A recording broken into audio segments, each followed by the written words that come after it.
Je passe la parole à Willy Pelletier, coordinateur général de la Fondation Copernic.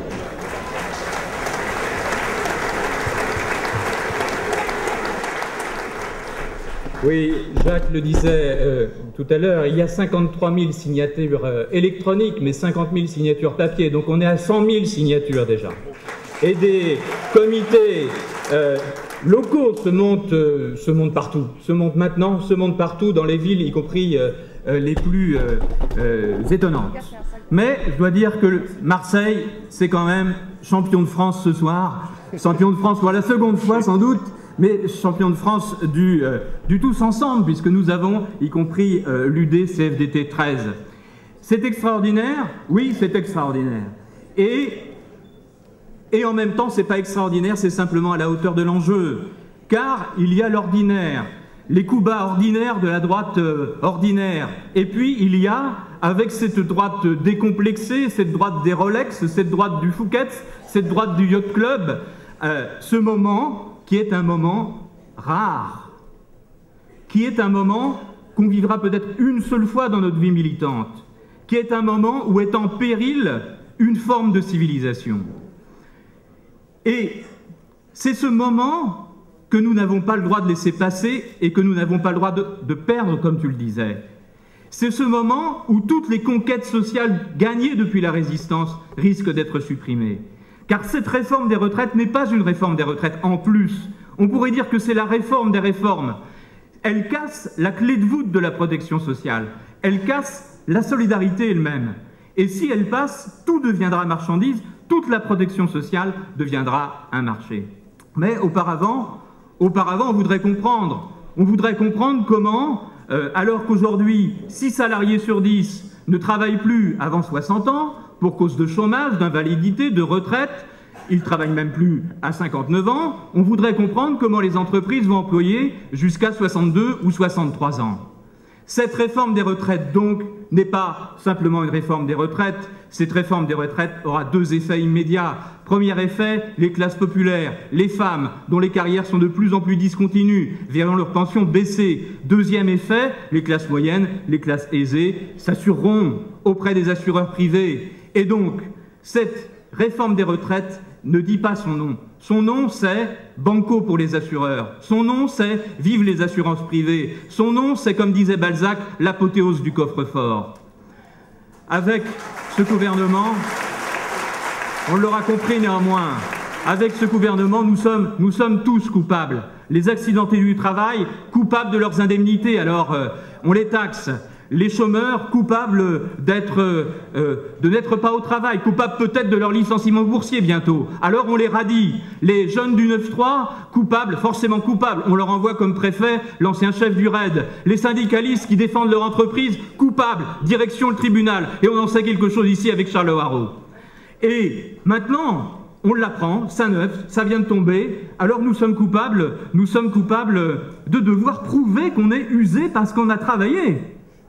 C'est ce que vient de déclarer Éric Woerth. Maintenant, nous sommes coupables de quoi? Nous sommes coupables non pas d'avoir un 3e âge, mais d'avoir une 3e vie. Une 3e vie qui échappe à l'exploitation du travail. Et ça, pour les idéologues de travailler plus, c'est absolument insupportable. Maintenant, nous sommes coupables de voir nos vies s'allonger. Nous avons ce mauvais goût. Alors évidemment, on ne peut pas le supporter et il faut qu'on paye. Le gouvernement, donc, ne veut pas sauver les retraites. Le gouvernement organise la peur. Et en même temps, il trace notre feuille de route, car nous avons à opposer à cette civilisation du tous coupable la civilisation du tous ensemble. Les retraites par répartition, c'est effectivement le tous ensemble. Les actifs d'aujourd'hui sont solidaires des actifs d'hier. Nos destins économiques sont liés, nos vies sont solidaires. Et cette réforme des retraites qui individualise les retraites, c'est l'inverse. C'est chacun pour sa pomme, c'est chacun sa merde, c'est la concurrence de tous contre tous, c'est chacun seul. Cette réforme casse au-delà d'elle-même. Notre résistance va au-delà de nous-mêmes.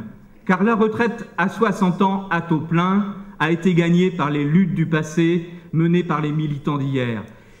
À se bagarrer d'ailleurs, ils n'ont rien obtenu, ni poste, ni carrière, rien qu'une dignité. Et ils nous laissent cette retraite en héritage.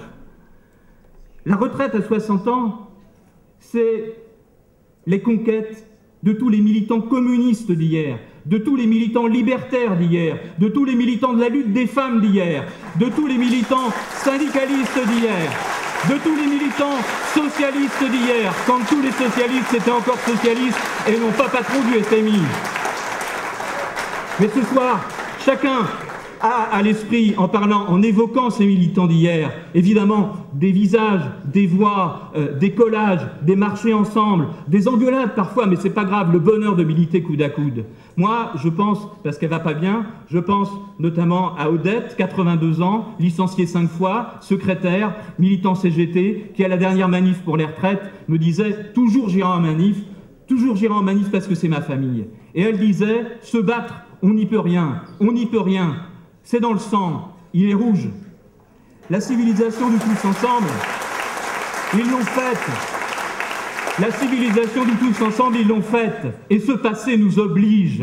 Nous comptions sur eux, ils répondaient présents. Ils comptaient sur nous, ils doivent pouvoir compter sur nous sur cette bagarre-là. Alors, pour terminer, est-ce que nous avons le droit d'être en colère? Non, nous avons le devoir d'être en colère. Est-ce que nous réclamons à Nicolas Sarkozy d'être entendu? Non, nous allons imposer à Nicolas Sarkozy d'être entendu. Et s'il faut, pour bloquer la réforme,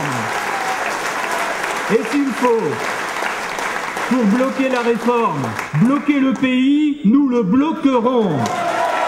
Car nous n'avons pas le droit de perdre. Et ça se passe maintenant, et nous irons jusqu'au bout. Et je suis sûr qu'au final, cette réforme des retraites sera pour Sarkozy, parce que nous l'organisons, nous tous ensemble, nous l'organisons, son pot de retraite, son pot de départ.